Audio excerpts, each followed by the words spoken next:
Days and days in the dark, waiting for the light that used to be in my heart. Now I'm all out of feelings, so much for happy endings. Madeline McGee's good-for-nothing, unemployed husband is trying to soak her for $100,000 in order to get the divorce that she wants. It doesn't sound like anything that would be a laughing matter, but in No Fire Escape in Hell, that's exactly what happens. My name's Dina, this is Reading Writing, and I'm here to talk to Kim Kaye about her new book, There's No Fire Escape in Hell. Kim, tell me a little bit about Madeline and her situation.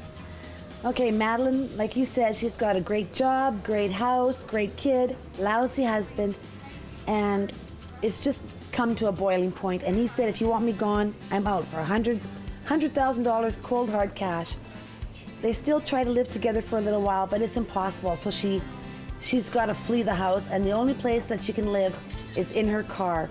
And that's where she lives for about 6 months while she tries to make a living as a singing telegram performer. And so the fact that she's a singing telegram performer is a really big part of this story.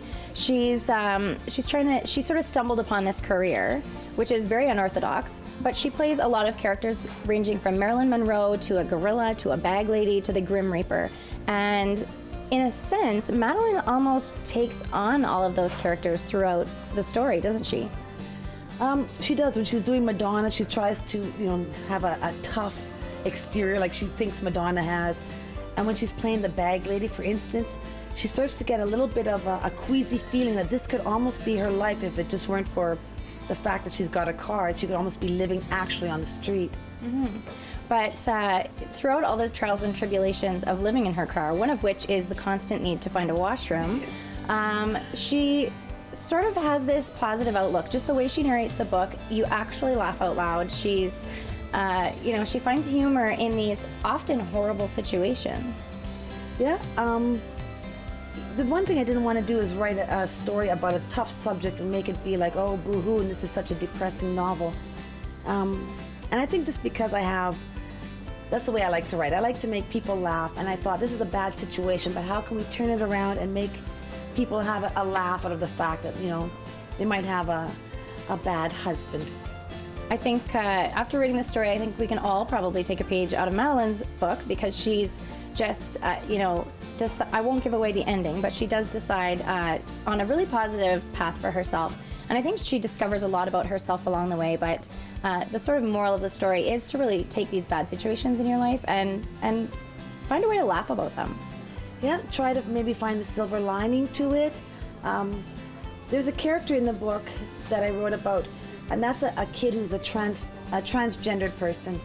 And the reason I wrote about it is just to say that, Maddie McGee, you have a really bad situation here, but other people in this world might have it worse.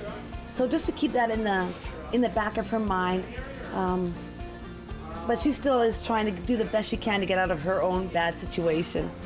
Yeah, it really left me with a smile on my face the whole time I was reading the book, and you can't help but laugh, even though you're dealing with such tough subjects. So really, congratulations on the book. Thank you so much. Thank you for being with me. See ya.